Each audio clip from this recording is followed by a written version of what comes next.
అందరు మంచిగున్నారా? Eeshwarappa home mechanic సమర్పించు ధూమ్దా ముచ్చట. ఇక ముచ్చట్లు షురూ చేద్దాం. కాంగ్రెస్ అంటే మోసం, మోసానికి మరో పేరు కాంగ్రెస్ పార్టీ. ఈ మాట కేసీఆర్ సారు ఎన్నడో చెప్పిండు. రాష్ట్రంలో ఉన్న జనాలందరూ ఇప్పుడు ఇదే మాట అంటురు. అంతెందుకు, నిరుద్యోగులనే తీసుకురాదు, జాబ్ క్యాలెండర్లు పెట్టిర్రు. 2 లక్షల కొలువులు ఎటువా, నోటిఫికేషన్లు ఏమైపోయాయని నిలదీసినందుకు వాళ్ళను జైల్లో పెట్టింది మన సర్కారు. ఇచ్చిన మాట నిలబెట్టుకోమని అడుగుడే పాపం అన్నట్టు అయింది కథ. ఓ దిక్కు నాడి రోడ్డు మీద నిరుద్యోగులు గిట్లా గోసవాడుతుంటే మేధావులని చెప్పుకునేటోళ్ళు ఏమైపోయారు కావచ్చు. మనం సీఎం సారు ఎటు వేయండు కావచ్చు, పారి అరుస్తుందాం కానీ. ఇప్పుడు మన తెలంగాణ నిప్పుల కొలిమి లెక్క అయిపోయింది. ఉద్యమ కాలం నాటి రోజులు మళ్ళొచ్చినాయి. ఓట్లకి ఇచ్చిన మాట నిలబెట్టుకోవాలని నిరుద్యోగులు రోడ్ల మీదకి వచ్చారు. కొలువులేవి సారు అని అడిగినందుకు వాళ్ళను పోలీసులతోటి ఎట్లా కొట్టిస్తురో కన్నారా చూస్తూనే ఉన్నాం మనం. పాపం ఈ తాపనన్న జాబ్ క్యాలెండర్ అత్తది, కొలువులు పడతాయి, బతుకులు మారతాయి అనుకుంటా నెలల కమానం ఇంటికి దూరంగా ఉండి పైసలు ఖర్చు చేసి ఉపవాసం వండుకుంటూ మరి చదువుల మీద పడితే రేవంత్ సర్కార్ వాళ్ళను నిలువుత మోసం చేసే ఒక్క కొలువు ఇచ్చిందే లేదు, జాబ్ క్యాలెండర్ జికరే లేదు. ఇక మాట ఇచ్చినోళ్ళేమో ఇప్పుడు ముఖం దాచి పెట్టుకుంటురు. అప్పుడు రాహుల్ గాంధీ సార్ అయితే అశోక్ నగర్కి వచ్చి మరి నిరుద్యోగులతోని మాట ముచ్చడబెట్టే కాంగ్రెస్ గెలిస్తే మస్తు నౌకర్లు ఇస్తామని మాటిచ్చే. ప్రియాంక గాంధీ నిరుద్యోగ అభివృద్ధి ఇస్తాం, జాబ్ క్యాలెండర్లు పెడతామని నిరుద్యోగులను తీయటి మాటలతోని వాళ్లకు అరచేతుల వైకుంఠం చూయించి ఓడేందాకా ఓడమల్లన్న, ఒడ్డెక్కినాక బోడమల్లన్న లెక్క అధికారంలోకి వచ్చినాక అందరికందరూ మాయమైపోయాయి.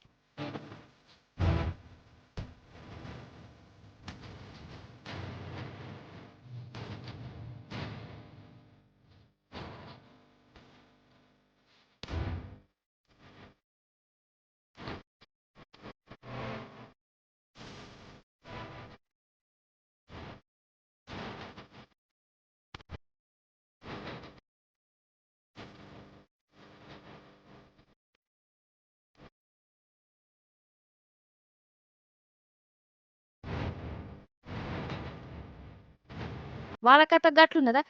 ఇప్పుడు మన తెలంగాణలో మేధావులు అనేటోళ్ళు గురించి కూడా చెప్పాలి. ముఖ్యంగా శ్రీమాన్ కోదండరాం సార్ వారు తరీకనైతే అస్సలు మంచిగా లేదు.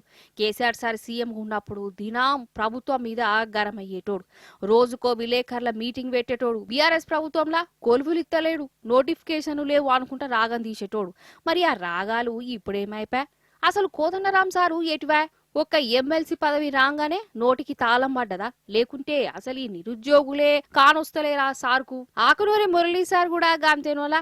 అప్పుడు కూడా ఈ సారు బీఆర్ఎస్ సర్కార్ మీద తాపకోసారి గులిగేటోడు, ఇష్టం వచ్చిన తీర్లా మాట్లాడేటోడు, బద్నాం చేసిండు, నిరుద్యోగులను రెచ్చగొట్టేటోడు. ఇప్పుడు ఆ మాటలు ఏమైపోయాయి? మురళీ సారు ఎటు పోయిండు? ఇట్లా వీళ్ళనే కాదు, మేధావులు అనే పేరు చెప్పుకొని కేసీఆర్ సారు సీఎం ఉన్నప్పుడు బొచ్చడు ముచ్చట్లు చెప్పినోళ్ళు ఇక ఇప్పుడు కండ్ల ముంగడ గింతగడం రామాయణం కనబడుతున్నా వాళ్ళు మాత్రం కనబడకుండానే పోతున్నారు. మరి వీళ్లకు ఈ లాఠీ చార్జులు కనబడతలేవా? నిరుద్యోగుల గోస వినబడతలేదా? సర్కార్కు అమ్ముడు పోయిరా నేరి గింత అభిమానమా? ఇట్లనే ఘనమైతురు నిరుద్యోగులు. ఎన్నికల ముందు కాంగ్రెస్ వాళ్ళేమో 2 లక్షల ఉద్యోగాలు ఏడాదిలు ఇస్తాం, గవర్నమెంట్ ఉద్యోగాలు ఇస్తామన్నారు. నిన్న అసెంబ్లీలో మంత్రి శ్రీధర్ బాబు గారు చెప్తున్నారు, గవర్నమెంట్ ఉద్యోగాలు ఏడుంటాయి బై, ప్రైవేట్లో నౌకరు చేసుకోపోయి అందరికి గవర్నమెంట్ ఉద్యోగాలు ఇచ్చి సాధ్యమవుతుందా? ఇది కాదు అని చేతులు ఎత్తేసాడు. బట్టి విక్రమార్క గారేమో జాబ్ క్యాలెండర్ పెట్టి జాబ్లెస్ క్యాలెండర్ చేసేసిండు దాన్ని. మరి ఇప్పుడు అశోక్ నగర్కు రేవంత్ రెడ్డి గారు సినిమా టాకీస్ ఇనాగ్రేషన్ పోతే 1000 మంది పోలీసు వాళ్ళు పెట్టిరట. ఏదైనా సందులకెళ్ళి పొలాలు వస్తారేమో అడుగుతారేమో అని 1000 మంది పోలీసు వాళ్ళని పెట్టుకొని సినిమా టాకీస్ ఇనాగ్రేషన్ పోతుండే. ఇప్పుడు నిన్న మొన్న దిల్సుఖ్ నగర్లో పిల్లలు పాపం ఏమైనాయి మా 2 లక్షల ఉద్యోగాలు, ఏమైంది మా జాబ్ క్యాలెండర్ అని అడిగితే వాళ్ళ ఈపులన్నీ వాయగొట్టారు, బూతులు తిట్టింది పోలీస్ అధికారులు. మనం చూసినాం సోషల్ మీడియాలో. ఆ నిరుద్యోగ పిల్లల్ని నోటితో ఉచ్చరించలేని భాషలో బూతులు తిట్టుకుంటూ ఈపులన్నీ పగలగొట్టిండ్రు, రక్తాన్ని చిందించే విధంగా కొట్టిండ్రు పిల్లల్ని. ఇప్పుడేమో ఈయన అశోక్ నగర్ పోయి సినిమా టాకీస్ ఇనాగ్రేషన్ చేస్తారట. సరే, సినిమా టాకీస్కి పోతావా, యాడికి పోతావో నీ ఇష్టం. కానీ అదే అశోక్ నగర్లో నువ్వు ఇనాగ్రేషన్ చేసే సినిమా థియేటర్ పక్కనే అశోక్ నగర్ సెంట్రల్ లైబ్రరీ ఉంది. అక్కడికి వెళ్ళి పిల్లలకు ఆనాడు నువ్వు ఏం మాట ఇచ్చినవో, ఎన్ని ఉద్యోగాలు ఇచ్చినవో దాని సంగతి చెప్పు. దాకా పోయి అశోక్ నగర్ సెంట్రల్ లైబ్రరీ దాకా పోయి నీ జాబ్ క్యాలెండర్ సంగతి ఏందో, నీ నిరుద్యోగ భృతి ఏందో, ఆడపిల్లల స్కూటీలు ఏందో, నీ 2 లక్షల ఉద్యోగాల కథ ఏందో చెప్పు. కాదు ఈ 2 ఏళ్లలో ఈ చేయిపాటి ప్రభుత్వం కొత్తగా ఎన్ని నౌకర్లు ఇచ్చిందోలా, ఎన్ని జాబ్ క్యాలెండర్లు పెట్టింది. ఇచ్చిన కొలువులు కూడా కేసీఆర్ సార్ సీఎంగా ఉన్నప్పుడు పరీక్షలు పెట్టినాయి. ఆ కొలువులకే రేవంత్ సార్ అపాయింట్మెంట్ లెటర్లు ఇచ్చి మురిసిపోయిండు. ఇక ఇప్పుడు రేవంత్ సార్ కూడా నిరుద్యోగులకు కామ్సే కామ్ ముఖం కూడా చూయిత్తలేడు. సార్ మెస్సీ వచ్చిండని ఫుట్బాల్ ఆట ఆడుకుంటుండు, అందాల పోటీలు పెడుతున్నాడు, సినిమా టాకీసులు ఓపెనింగ్లకు పోతున్నాడు. కానీ ఇగో గీ నిరుద్యోగుల బాధ పట్టించుకునే తందుకు మాత్రం సార్కు టైం సరిపోదు, వాళ్ళని కాల్చే తందుకు కూడా మనసు వత్తలేదు. అంతేందుకు ఆర్టీసీ క్రాస్ రోడ్ల ఏదో షాపింగ్ మాల్ ఓపెనింగ్ కు పోవాలంటే అశోక్ నగర్ మీదికెళ్ళి పోవాలి. ఆడికెళ్ళి పోతే నిరుద్యోగులు ఏడ దొరకబడతారు అని రేవంత్ సార్ తొవ్వ వార్చి మరి నారాయణగూడ మీదికెళ్ళి వేయండు. అంటే చూడు, రాష్ట్రాన్ని వెళ్ళే ముఖ్యమంత్రి ముఖం దాచుకుంటా దొంగ లెక్క వేయండు. ఇట్లనే అంటుర్రు. కాంగ్రెస్ అంటేనే మోసమని మళ్ళా రుజువు చేసిన రేవంత్ సర్కారు ఈ తాప గట్టిగానే బుద్ధి చెప్పుడే ఉంటది. జాబ్ క్యాలెండర్లు విడుదల చేసిన దాకా ఈ ఉద్యమం ఆపుడు ఉండదని నిరుద్యోగులు గట్టిగా చెప్తుర్రలా. కాదు, ఇన్నోదులు దొంగతనాలు చేస్తారు, ఇళ్లను దోసుకపోతారని అనుకుంటున్నారు కదా. కానీ ఇప్పుడు దొంగతోని కోతులు పోటీ పడుతున్నాయి కాదోలా. కోతులలో కూడా దొంగ కోతులు కూడా మోపైనాయి ఏంది, ఒకళ్ళ ఇంటిని దోసుకుపోయినాయోళ్ళ దొంగ కోతులు. ఆగో పాపం. అయితే హన్మకొండ జిల్లా కమలాపురం మండలం బింపెల్లిలనొల్ల గీ లక్ష్మకి ఇల్లు చూడు.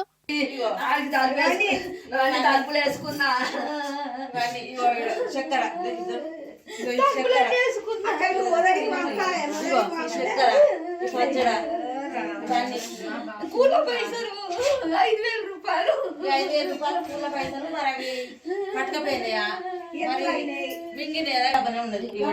అయ్యో పాపం ఏడుస్తాంది కదా. ఇల్లంతా కళ్ళం అయిపోయింది. పప్పులు ఉప్పులు అన్నం కూర అన్ని కింద పడ్డాయి. పాపం లక్ష్మక్కేమో బొల్లే ఏడుస్తాంది.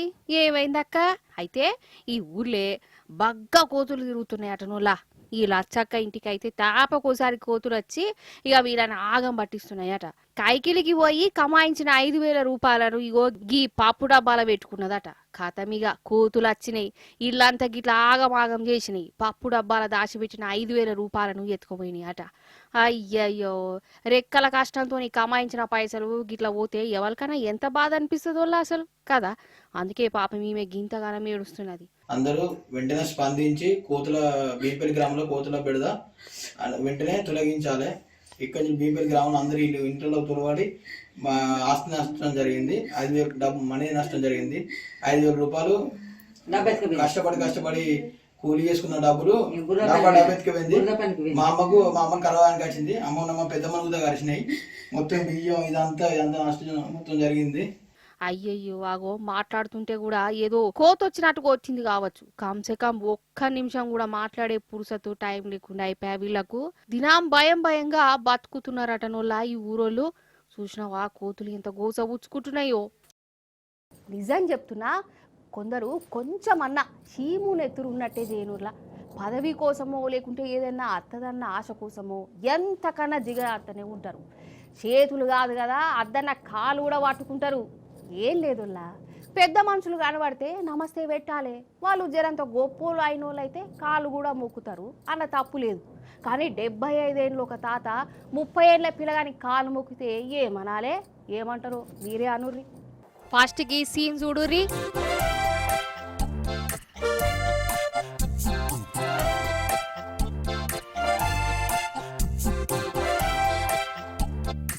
చూసిరా, గీ పెద్దాయన గీ పిల్లగాని కాలు మొక్కుతాడు, మొత్తం సాగిల పడ్డట్టే చేస్తాడు. ఇంతకు ఈయనెవలో ఆయనెవలో చెప్తా.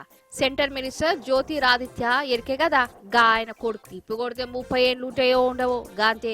గీ పెద్ద ఆయనేమో BJP senior leader, local MLA కూడా. వయసు 75 ఏళ్ళు ఉంటాయి. వీళ్ళు ఏదో పేరంటానికి వచ్చారు. అయితే ఈ ఎమ్మెల్యే తాత పుట్టినరోజట. కేకు తెప్పించిరు, కోపించిరు.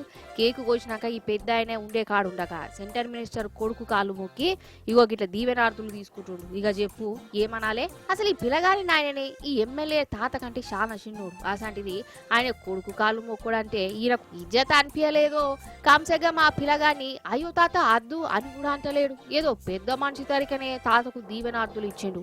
ఇగో గిట్లనే ఉంటదోలా వాళ్ళ రాజకీయం. ఈడ వయసు మర్యాద గిర్యాద అనేది ఏముండదు.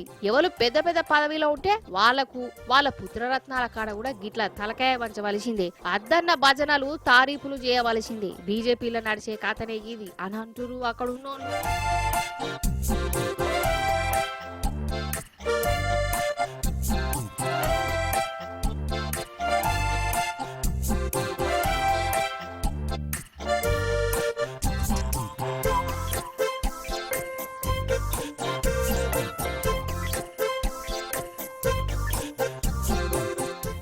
ఈ లంచాలు పాడుగాను.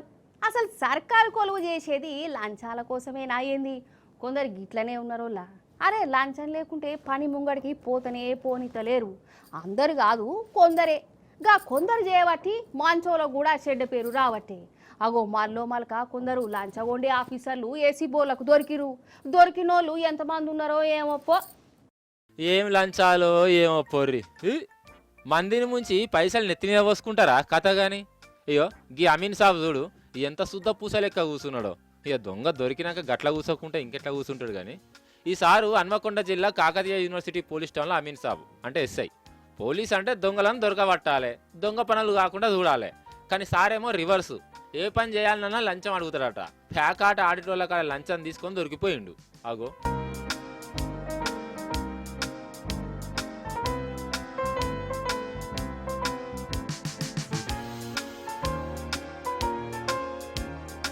హన్మకొండ అమీన్ సాబ్ కథ గట్లుంటే ఇటు ఈ శుద్ధ పూస చూడు. ఈయన సూర్యాపేట జిల్లా గానుగుబండ పంచాయత్ సెక్రటరీ. ఇల్లు కట్టుకునేందుకు పర్మిషన్ ఇవ్వాలంటే ఎంతో కొంత ముట్ట చెప్పాలి అని డిమాండ్ చేసిండు. 6,000 తీసుకుంటుంటే ఏసీ బోర్లకు దొరికిపోయిండు. రుబాబుగా లంచం అడిగినోడు ఇప్పుడు ముఖమంతా మార్చుకొని నెత్తి పట్టుకున్నాడు చూడు.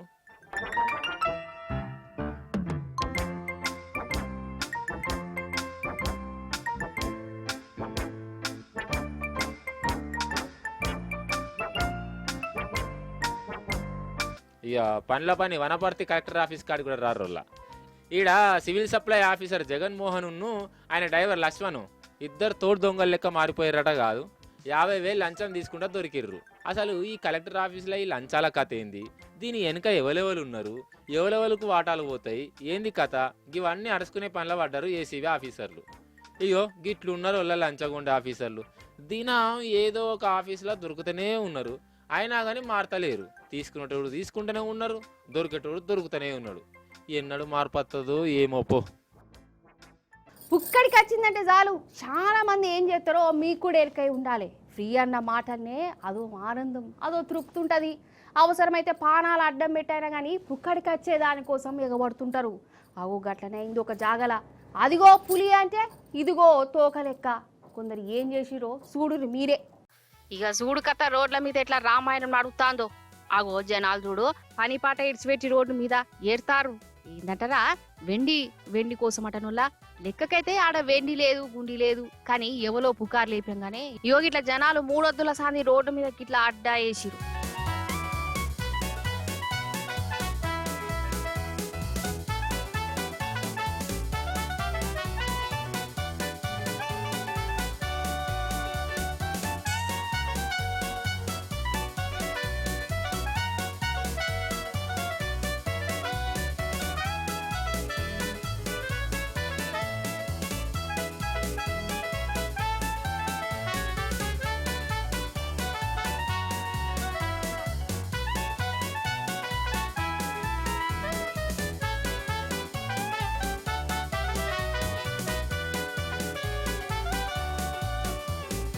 ఏంటంటే ఉత్తరప్రదేశ్ రాష్ట్రంలోనోలా నేషనల్ హైవే గద్దె పెద్ద రోడ్డు మీదకి వెళ్ళి ఒక లారీ రోడ్డుతోని పోతున్నది.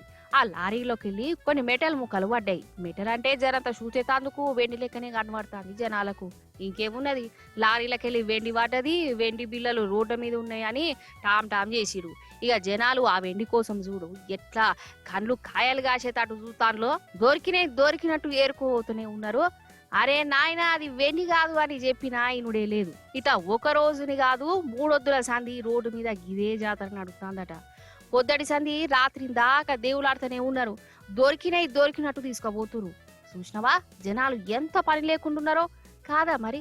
అరే పుక్కడికి వచ్చిన వాటి కోసం గిట్లా రోడ్ల మీద గంటల కమానం దేవులాడునేందోలా కథ గాని ఏదన్నా ఫ్రీగా అత్తే చాలు ఆనాలు ఆగనే ఆగాయి.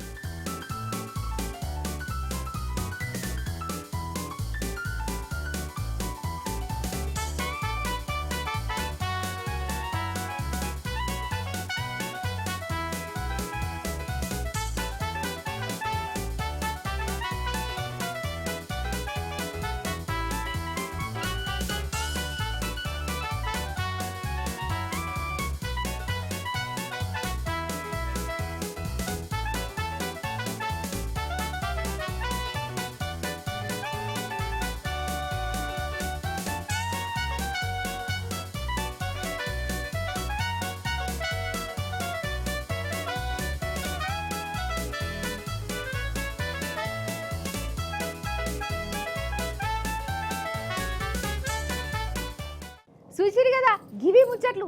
మళ్ళొచ్చే పరి మంచి మంచి ముచ్చట్లను పట్టుకనట్ట ఉంటా మరి.